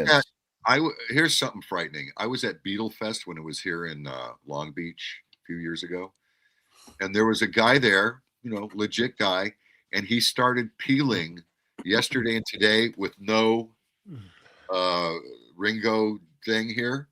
Yeah. That's not there, and he found fucking Butcher The covers. Butcher cover? Wow. I find that hard to believe. There are some where it doesn't come through. Yeah, I could see that. This Maybe guy different peeled glue, like- maybe a different glue or something. Yeah. He peeled like 3 or 4 of them. Here's a good example. front of everyone. People who say, "Oh, just because it's a stamp." I mean, I'm not picking on you, Gabby. Yes, I am. You said just because it's a gold stamp on it. Harry sold an Elvis Presley record for what, $1,700 that had a hype sticker. What was it? $1,702 from a fast just food because place. of the hype sticker. Just because a hype sticker. And if someone peels it off by mistake, that $1,700 is down the drain. Yeah. So sometimes people will buy things for different. Hold on. Like this right now has a gold stamp promo on the bottom. Yeah, I have mine. I think they all did. It didn't sell. Right. And the vinyl's the same as any other version of this record, right? I just picked up Georgetown Records in Seattle got a collection of someone who was in radio way back in the day. And these are like pristine copies. Not that it's perfectly rare, but I got the Trogs debut. Okay, the top. It's mono, perfect cover, perfect record. It's stamped audition record, and it's a white label Atco of the first with Wild Thing and A Girl Like You. How much was that? This was $70, and I looked online, and it goes for like some people are selling it for $100 to $200. What's it selling for? I got it for $72. I don't usually pay that much, but I realized I don't have this record anymore in vinyl. The first Trogs record, and You do now. It had 2 different covers when it came out. The British cover is much better, and I think there was it Mercury? This also came out on Mercury. I don't know all the history of that, but Mercury had the better cover. That was the British cover with more psychedelic. This is a terrible cover compared. But I also got this for a lot less, and you're going to laugh at me for this reissue. I mean, not a reissue. This is an original promo copy of the very second Tiny Tim album. This is great. Richard Perry, this is an excellent record. I mean, I'm serious. Shut up. It is. How is it excellent? Please explain. The Tiny Tim, it's never been played. It looks like it's never been played, obviously. But the Tiny Tim records are better than you think they are. Yeah, I put them right up there with Mrs. Miller. Yeah. No, you haven't. Have you listened to these records? Have you listened to Mrs. Miller? The music that he covers is legit, but his fucking versions are stupid. First of all, he doesn't always use the falsetto voice. That's one thing. And also, I think he won one year the Frank Zappa lookalike contest right there. Okay. Is Miss Vicky on that record? No, this is before that. Mm-hmm. I love this record. And then I got, This is one of my favorite albums, and if you know it, you get it, and if you don't get it, you don't like it. I have a copy of this record, but it's one of my favorite albums, Pleasure of the Harbor. If you can find a mono version of this, that's rare. I have a mono one too. This is his Baroque pop record, but you want to get this record on this label, on this A&M record. It's such a beautiful sounding record, very orchestrated. What's his name? Lincoln Mallorca on piano. And they had a seal copy original, which I bought too. Because I give these away to people I know. I love this record so much. People you don't like? No, people I like. But it's not one of his folky protest records, except for Small Circle of Friends, which is probably the closest he had That's a great an FM song. hit. Now, But the rest of the record is totally different than that song. Yeah, that's why. now it's no question, will you be giving that away during your live stream Saturday? No, I am giving away a Sam record. I'm giving away this Sam record on my live stream. Bird jazz record. I have a copy of it. You know, Fred at Sam was so generous. It took a couple months. I didn't get my copy, got lost. He sent me another one, FedEx. I got it, and a week later it showed up. The real, you know. So I wrote him, and I'm gonna give it away as a gift. I'm not selling it. I'm not giving it to friends. I'm gonna do it on the channel. I'm not sure how yet. Sam Records. I know how you should do it. Everyone submit a vial of your own blood. No, Send it to Mazzy. Okay. Are you finished? Yes. Okay. I'd like to show people. This is serious now. You were saying that there was a butcher when you couldn't tell if Ringo, his sweater. There's one way to tell. It doesn't matter. It's never fails how you can tell if you have a paste over or not. Think about it for a minute. When they put the new cover on, they trimmed the edge so it was clean. So if you take, you see how much taller that record behind is than the one in front. Right. Every single butcher cover will be shorter than a Capitol record from the same era. So you can see, look how much difference there is in the size of the record. So everyone go out right now with the tape measure. Okay, I'll go get This mine. one is a paste over. This one is not. And You can tell by the size. So it's like an eighth bigger. yeah, see? Yeah. And that'll happen with every single paste over because they trim the edge after they put the new cover Yeah, but on. is it going? But didn't they put them on by hand? Yeah, I believe so. They did. So isn't it going to be like not necessarily exactly? You know, I've never seen one that was really They were screwed all up done like by that. hand. They pulled. No, you know what? Maybe it wasn't by hand because otherwise, how would that one that Easy Street have it on the wrong side? I don't. Well, how many? But still, I All heard right. that they brought everyone in. That they brought That- everyone into these warehouses. Can everyone move your ass to the edge of its seat right now, please? We're gonna Okay. see if Mazzy has. I'm taking this one away because this is a bootleg. That's a bootleg, so that doesn't count. God, they're all different. Two of them are the bigger ones. These two are larger. Let's see. This is a stereo, and this is a later gold record. This one, yeah, this has shrink. This is a later copy. Now, if anyone's an expert in measuring stuff, No, but these, let's see. These are shorter. Well, actually, this one is taller. This one's taller. Okay, these are shorter. Oh, well, this one makes sense because that's a real one. oh, Now these two are shorter. all right, Mazzy, start peeling. Do you care if you destroy those covers? No, I can tell this one is not a peel over because I can see the cardboard through it. So it's hard to see here. It would be another layer behind. So this is not over. Yeah, same era. It has to be the same era Capitol. Okay, and this one, No, this one doesn't look like it either. But this is shorter. This is I think my original stereo. I know I don't have it in a plastic sleeve and I got to clean it, but yeah, this Don't is clean it. You don't have to clean your records, Mazzy. No, it's not an urban legend. The needle Look it cleans up. it. Hey, How else would they get the edge? Oh, I perfect? believe you. Listen, Harry, listen, I'm not all doubting you you. people. I'm not like Rob. I'm not doubting you, Harry. I'm just saying. I'm not doubting Harry. This When is did I shorter- doubt Harry? No, but Bill's box said another urban legend debunked. Every paste over is going to be shorter because it had to be trimmed. There's a split seam on this one. So, what a terrible photograph that was to use. I mean, Yeah, it's just they look like they. Oh God, they look like the they're one all they did for double. the 8-track tape was much nicer. Yeah. This is the one my girlfriend found me. This is my 500th album. She wrote on it, but I think that's kind of special. August 23rd, 1973 was when I got my very first Butcher cover. You remember it like your first kiss. My 19th birthday. And then this, I picked this up at Amoeba. They had a bunch Yeah, of these. he's right. When Harry, when was the Butcher cover known to be a thing?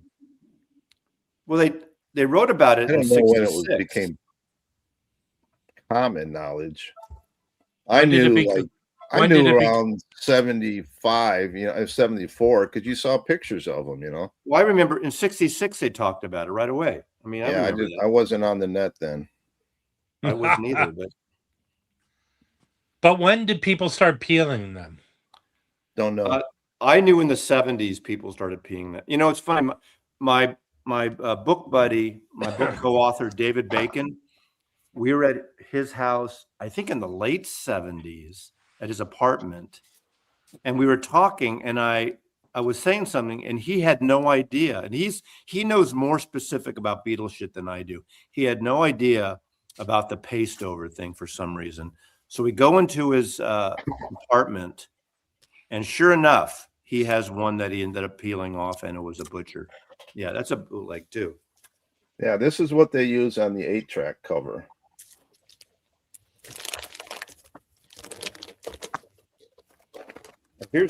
Or it might have been, I'm sorry, this might have been the 8-track cover. Here's a sealed copy, Harry. You want $2,000? It's yours. No, it's okay. Everything is $2,000. Anybody want a sealed yesterday and today? This is probably a 70s. I'll sell it to you for $2,000.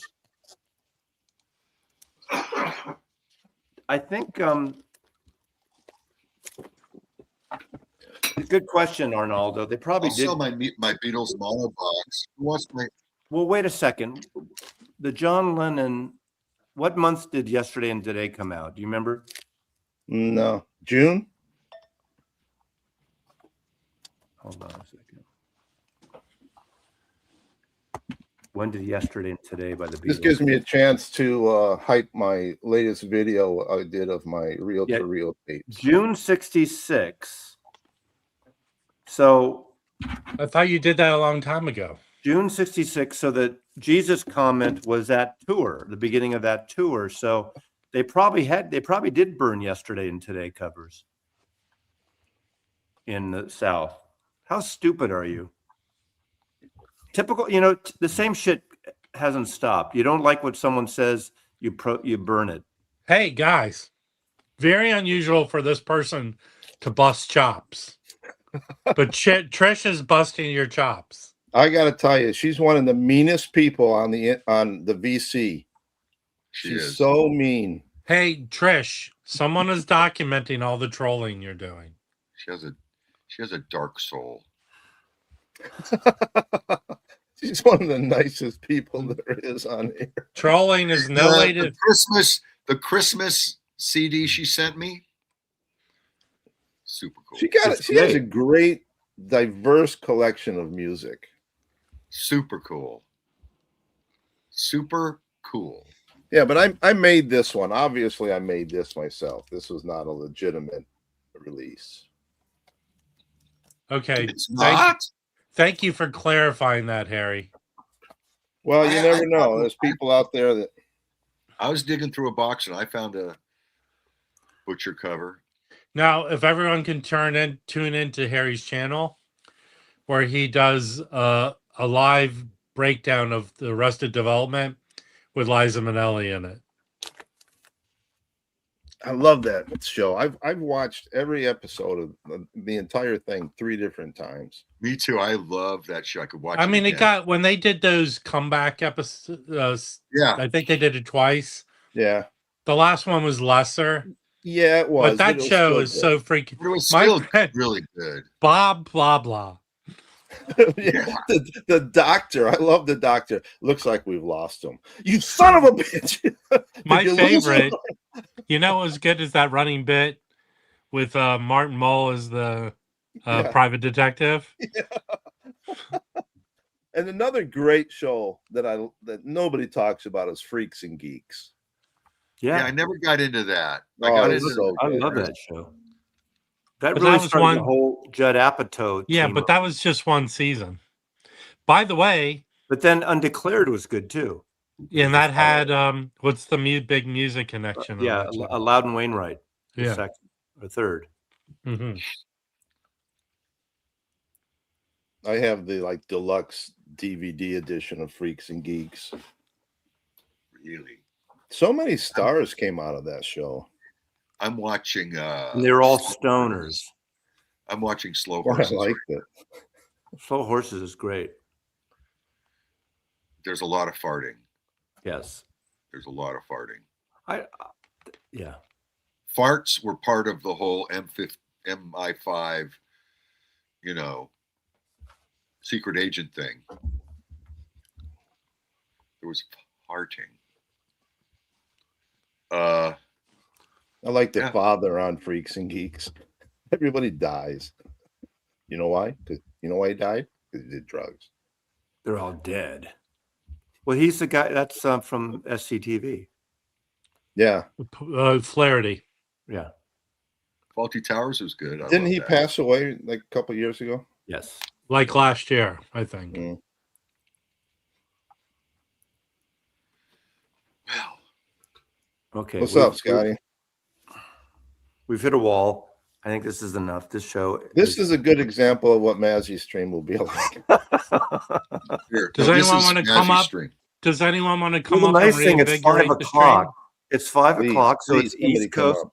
You know, I feel bad for my my British and European brethren who would have to watch in reruns later or get up at 3 or 4 in the morning, whatever.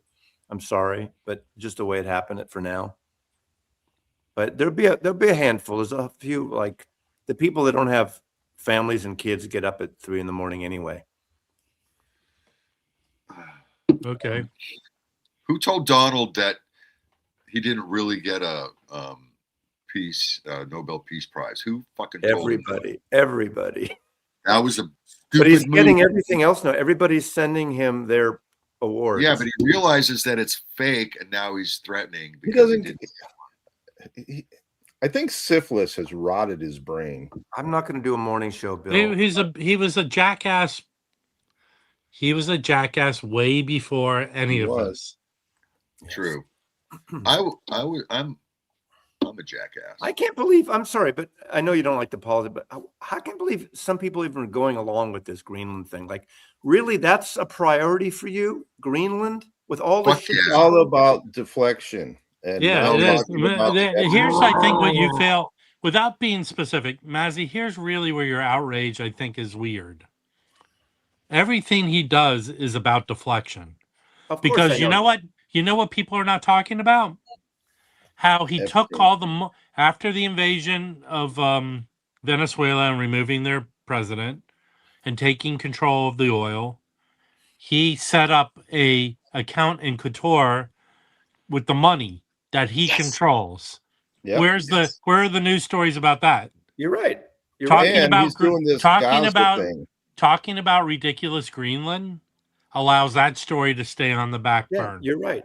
But but forget him. We know he's whacked. But everyone else seems to be hypnotized. Right. in that but party. Okay, Mazzy. Oh, but hey, Mazzy, enough. He's got a peace council now that's going to fix Yep. everything. Right. Isn't it $1 billion. impossible? And for It's $1 a billion, you defect- can be on it It's for a 3 deflection. years. Hold on, Mazzy. It's Of course it everyone is. around Hey, him. Jim. All these people crave some sort of power.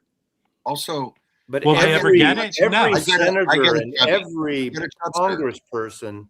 All right, we're going back to no politics, but I think look. he thinks Greenland is really green. Look, here's the deal. No one craves being angry and mean and screaming more than I do. But it's I feel at least it's well placed.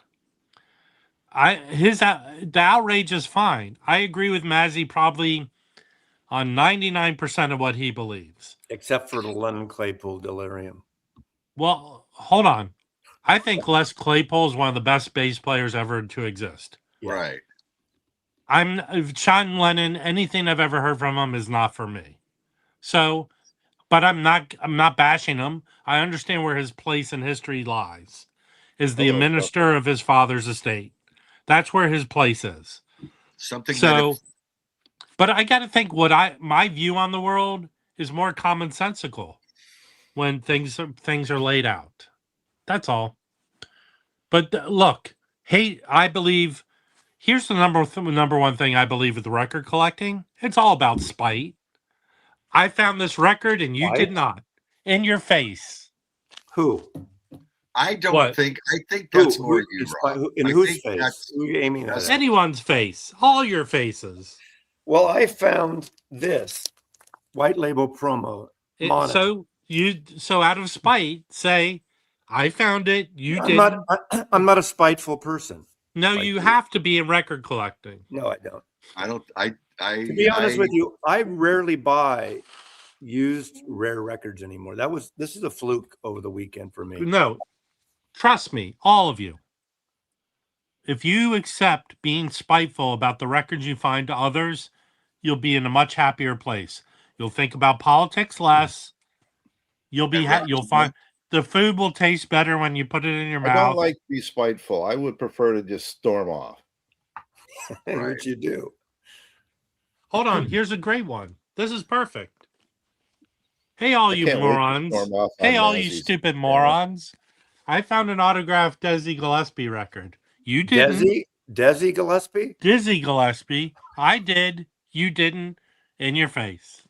So Rob, I got stoned. I smoked the same joint sat next to Dizzy Gillespie in the K Jazz booth in 1978 Monterey. I got stoned with the famous Dizzy Gillespie. While he read an ad stoned on the air for Tower Records. I didn't think. All right, people. I'm being serious here. We don't like the politics talk. I've gotten messages from lots of you saying, thank you, no politics. It is about the music. So we need to rechannel that anger towards what's going on in the world somewhere else. Nothing's better than applying it to other vinyl collectors and the fact you were able to find a record over someone else. That's all I'm saying. Records will save your life if you accept that. Yeah, if anyone out there is listening to the words that came out of Rob's mouth, Uday opposite way he Ed say. Because it leads to Robness. I walked out of the post office on Saturday morning. I walked out of the post office Saturday morning in my neighborhood. We're down Columbia City, and there was a taco burrito truck there, which is not, I've never seen it there, this one. And they had breakfast burritos, and it turned out these burritos were fucking massive. It reminded me of Mission San Francisco burritos. And I bought two of them because I was going over to Coffee Days, so I bought one for him and for me. And of course, when you're at a window at a taco truck, they're above you. And the guy, I have this hat on, and that guy said, it's this stupid music. And I said, it's the music stupid. And he was asking me about, do you buy records? And he goes, I bought a turntable for my girlfriend. He's a young guy in his 20s, mid 20s, Caucasian guy with a Latin crew of Cooks there, and he started talking about vinyl and records, and there are people in line, and I'm trying to get out because I don't like to talk to someone. Like, I hate the people that are having a conversation with the baristas and you're waiting to get your fucking coffee. So I was trying to get away, and he kept asking about records and what kind of stereo I had. So it's a conversation starter, these kind of hats. Hey, so I sent got asked Jim in line yesterday, do you think we can do it again this year? And it created a whole conversation about the Doyers. All right. Woo! Good for you. Hey, I sent Jim a thing. This guy's on TikTok. He's a vinyl record guy. So he posted this TikTok that he drove 3 hours round trip. He drove 3 hours round trip to pick up a record player for $10. Right. Do you guys know this record? Hold on. A record or record player? Record player. Zenith, the Zenith turntable. No. That looks like it's encased in this. I've seen those. I don't know it. But it's the Zenith linear tracking turntable. The arm goes like this. Is that known to be a good turntable? Not as such. Yes, that guy made a huge mistake in wasting his gas on that. I got a question It will never be good. It's interesting, but it's never going to. I got a question for Rob. Cheap ass linear tracking turntable. They're not worth anything. I got a question for Rob about Jim, because I've known Jim a few years now, and I like Jim, and we get along. But I know Rob sees you more and sees the progression, but the diminishment. It seems like Jim's gotten more bitter lately. Have you found this? No, he's bitter actually, okay. I think generally Jim likes to have a lively, pleasant disposition, but if you hang with him enough, and he'll go into the people that have done him wrong, and how they must die. I never forget. So Rob, how much did you pay for your sign, Dizzy Gillespie? Probably more than I should, but $40. Well, wait. It was at the Freak Beach sale. So it was listed for $40 and 20% off of that. Okay. So I bought this. Hold on. So I did look online, and his autograph tends to go for over $100. Hey, okay. I bought this promo for 99 cents. I could have given you one 40 years ago. Hey, hold on. You gotta make me big. Yeah. Okay. Nice. Wow. Now, I don't know. I have no way to verify that. I bet you that's real. Yeah. Well, okay. I have no way to verify that that's Dizzy's other than going online and saying looks very similar to Dizzy Gillespie. That's what I did with this. And somebody commented to me that this was signed in grease pencil, which makes sense because in a radio station, they use a grease pencil when they're cutting tape. Right. But they don't. I don't know. I paid 99 cents for it, probably awesome 25 years ago, or longer.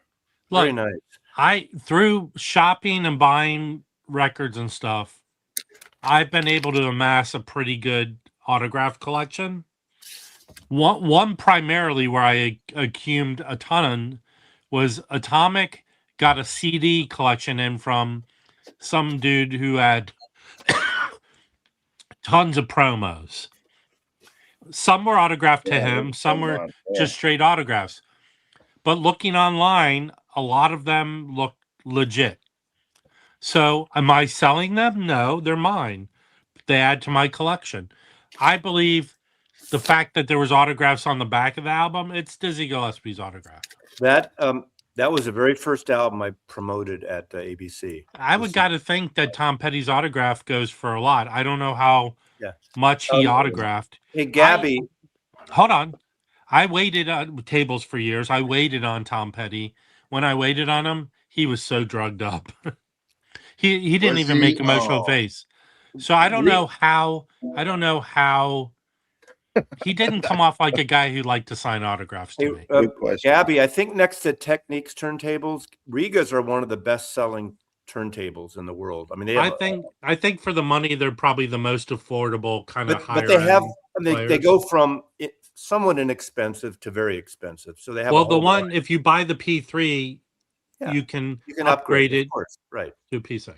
But I think it's probably the biggest selling belt-driven tables, and Techniques are probably the biggest selling direct drive tables, I would guess. I would stay away from them.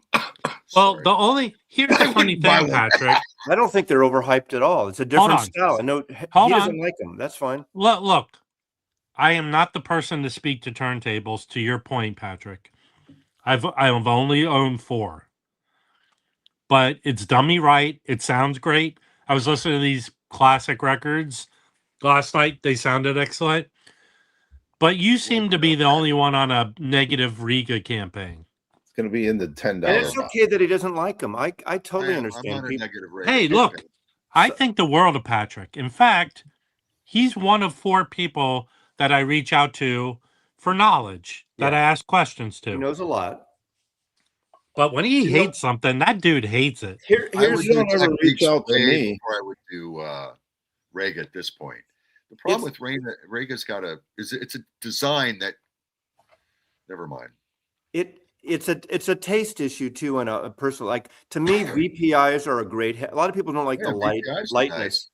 VPRs are nice, but to me, they're ugly. They're butt ugly. I do want to upgrade turntable. That's my next thing with equipment. Now, and I would like to get one of those Techniques. I have friends who and even my turntable guru here, they tried to sell me when I first bought my RP6. They had a refurbished Lin LP12. Great turntable, but it's like a Ferrari. It's a Fiat where you always have to constantly upgrade. Still, there's so many better tables than Riga. Yeah, I mean, there's a lot. The thing is, there's a lot of great turntables now. If you like the Riga look, if you like that Riga look, that thin minimalist look, then there you go. It's a different. My recommendation is get a fully automatic turntable. I have a manual, and I wish I had a fully automatic one. I'll tell you, I've got a semi-automatic. It picks up at the end and turns itself off. I can't tell you how many times I've fucking awesome. Went downstairs playing a record, forgot about it, came back, and it's just sitting there going. How about you come back in the morning and it's still doing that? Hey, Herc. I have to get the money to buy one of those because they're not cheap anymore because someone decided to slap stupid tariffs all over the place. Yeah, those Technics went from $4,000 to about $5,500 for the. That foamy stuff is not what you think it is. It's not like a foam and a packing material. It's not. I've seen those for 5 years now, and there's no issue and no difference of it. So, yeah. I want to move up to the Techniques. If someone can set me on a path to find a good one. The one what's the one that's about 3,200, $3,000? Hold on. Victor's here. Hold on. It's been 500 years since you've been anywhere. What's going on with you, dude?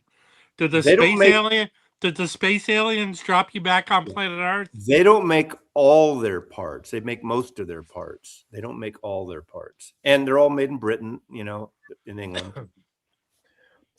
How tall are those lifters though? Because I've got a cover that's a standalone cover that goes over my turntable, and I don't know if it would clear. For which table? I got the Marantz. No, but how the clear audio that they make for Marantz. Oh, I don't know. And people are saying you can get an arm lifter, but I think that would hit I wouldn't have the cover on when I'm playing it, but I would have the cover on when I'm not. I don't want to take that thing off. See, I'm one of those people that thinks you should never leave your dust cover on when you're playing music because I think it would tend to pick up vibrations. Yeah, I would, and don't even put it up. Just take it off completely. Don't close. I mean, I know people have a cat or whatever. You want to protect, the cat from jumping on the table, but take your fucking dust covers off when you're playing records. Play records. Yeah, I think my next table will probably be one of those Technics. They just go forever. All right, Jim, let's get his and hers Techniques turntables. What's the one you can have the hers? What's that? The newest Techniques? They have 2 different versions. One that's more DJ, one that's more home. Or what? It's like $3,000 or something. That's a beautiful table. There's 4 tables.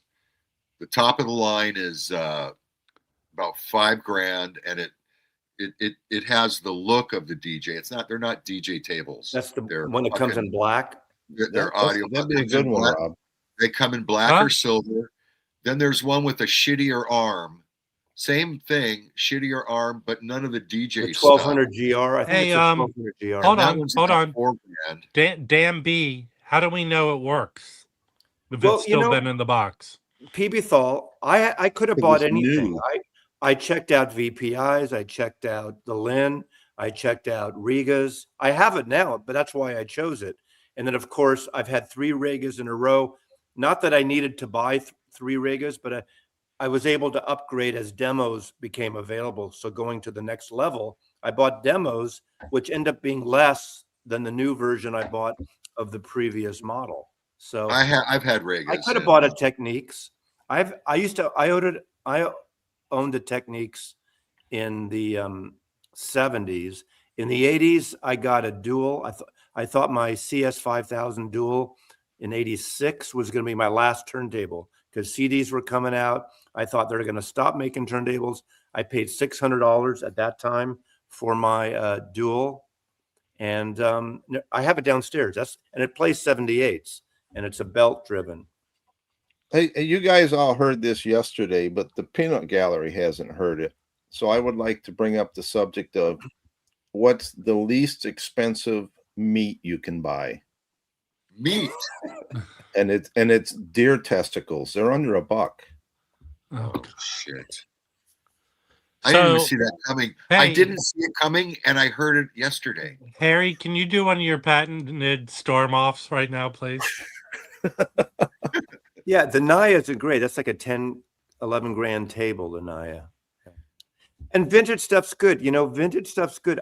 I still believe new speakers, in most cases, are better than vintage speakers. There are exceptions, obviously. I think the one area where they've made a lot of improvements is speakers. I agree with you, Lindsay. Yeah. So okay, what about the term speakers are all marketing? Well, that's bullshit. I mean, you could say that about all audio gear in some ways. Speakers are all marketing if you're not really listening. But if you are, then it's not. They're all different. It depends. I tell you, this is the first time, except for my Phono Stage cartridge and my Oppo, this is the first time that my 3 primary things, my speakers, my table, and my amp, were demos or slightly used. So I was figuring this out, how much retail. My rig now I bought for about 52% of less than retail on an average, which I think is pretty damn good. Hey, and I want to tell everyone, if you're going to tune into Mazzy's show Saturday, math will not be covered on his stream. You want to hear about a stereo system that I didn't pay for. I got about 25 Jeezels in listen. Playback. Hold on. Pay any of that. We all have defects when it comes to this hobby. Jim's true defect is he rearranges the ships on the Titanic every day. Yeah. My turntable is in fact worth more than my seats car. On the Titanic. Okay. I mean, I got your back, Rob. Thank you. Yeah, my turntable is worth more than my car. Whenever I come to Jim's place, his system is totally different. Completely different. I have I have 10 different pieces, of which I can make 2,000 different setups. But you're chasing a sound that I don't believe exists. Whatever. I mean, you wouldn't believe what I have set up right now. All you audio people, all you experts in audio, can you honestly tell me the room that Jim is in accounts for 60% of the way his system sounds? Probably. Can that be the case? Half, maybe, yeah. Yeah, good portion. Jim, go get a bulldozer and knock a hole in your wall. I would love to do that. Build a ballroom. What do you think he is, Donald Trump? Oh, look, it's a Yamaha CR620. and it's running, and then we got the EAR. Hey, The Jim, EAR. Is that the thing we bought when we were at that thrift store in Long Beach? Or you bought? Yeah. No. That was something else that I sold for a lot of money. This is something I've had for a while. Now, what I have going on right now is I've got the Yamaha CR620, which is about a 1980 integrated amp, and it's like 35 watts. Everyone else was going huge wattage, and they decided to do something low wattage. I've got that. I've got the EAR 324 phono stage, which is a badass motherfucker, going into it. And I've got the Legacy Classic loudspeakers. This is pretty much the exact same setup as Tom Port from Better Records. Yeah, that knucklehead. You know, he uses a Yamaha CR620 for his. I'm going to tell you right now, the Tom Port dude, the so day fucking badass. The day Tom Port comes out and says, "Hey everyone, my new business is this record cleaning system." The day he does that is the day he'll be more successful than this tricky thing he does. Or bottle spring water like Michael Hopkins. From what I understand from hanging out with Jim and other people's telling, he has a record cleaning setup that seems to be the reason he has records that sound good. That's my opinion. That's first he finds the record and then he cleans it. You've got to do some fucking. I agree with Jim about that. Got to do some listening. The best Rob, system. You think he can take any fucking record and clean it? No way. Yes. Jim. Okay, Jim. I'm glad you think that because you are. It's another area where you're just like, what color is the sky? Hey, hold on. Did you hear that? It's time for you to rearrange your setup. Look, the best system is the system you have and you're listening to. If you're enjoying it, Rob, let me ask you a question. That's all that matters. You're sitting here all day talking about how this version sounds better than that version. That's all you talk about is the best sounding version of the record. I go to the clip now where I say that. You don't talk about that? No. Okay, guys that you associate with, not you, obviously, because you can't hear the difference. I associate with you. Yeah, I can hear the difference. Jim, we talk about which is the best version, which is the best. Even Mazzy knows which is the best sounding version. My guess is out of the four of us, Harry has the best sounding room. I've heard his room. And there's something about his room. It's dead, not too dead, but it's dead with all those records, the carpets, the way the ceiling is. I don't know what it's like with his speakers now. Which speakers did he hear? I haven't heard these yet. Chorus too. Oh, hold on. Hold on. But hold on, University of Vinyl. You're the guy who has a channel where you compare what sounds the best. And he does. And there is a difference. Wait, hold on. I associate with you, University of Vinyl. You know, Jim's criticizing you. You know, no, I'm not. Joseph, I probably have maybe the worst sounding room, except I don't know about Rob's. Then Jim and Harry, it's definitely got a vibe, a reverb to it. I agree there. But I think I have a really good solid system now. And it is much improved. And I'm usually one that sticks with something for years or decades. The best room is the one you're listening in. Exactly. It is exactly. But I can understand not understanding that, different pressings sound different and stuff like that. I can understand that, Rob. Your room has so many. First of all, you've got fruit flies everywhere, I'm sure. Those are bed bugs. First class. They're bed bugs. I bet you I got the best martinis and coffee out of the four of us in this. If you want to, hold on, and if you to prove that on Saturday night, wait for Mazzy's cooking segment. Yeah. Hey, Jim. Mazzy's definitely got the best room. You should do that, Mazzy. You should make a martini during your show. Hold on, Jim. On this channel, I always say a great sounding record will sound awesome on any system you played on. That's what I say. Come for the Joey Callio wine segment. Okay. All righty then. But Hold on. to you, I have to do. It's more. there was no It's such not thing a. as It's not the music stupid. It's a lifestyle. Oh, show. hold on. I have to do some cleanup. Charles, I sent you an email. Please respond to it. See right here? Right here's a box with your name on it, but there's no shipping label because you have not responded to my email. There you go. I've done some cleanup. Thank you. Kimbo's been here. Kimbo's heard it. He's enjoyed it. Well, Kimbo, no one respects his opinion. He listens to Kimbo's been here. Pearl Jam.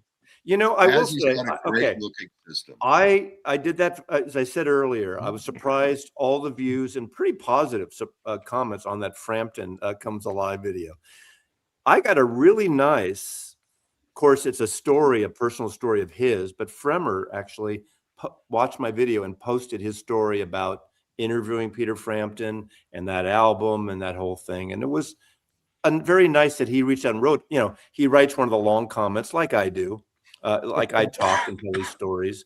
So anyway, I thought that was very, I didn't hear it. He did a live stream last night with Texas David. I think, Mazzy, you have the perfect stereo for a cooking show.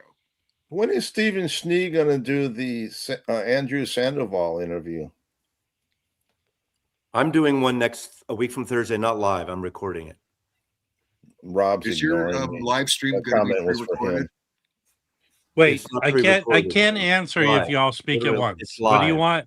Harry, what do you want? I said, when is this Stephen Schnee interview with Andrew Sandoval? Hey, Stephen Schnee, when are you interviewing Andrew Sandoval? I don't know the head count on Chad Fest, Chance. You know what? Okay. I was thinking of starting a podcast called Let's Make Up a Conspiracy Theory. Yeah, and just the ridiculousness of them. That's what our president does. So I want to start a conspiracy theory right now for everyone.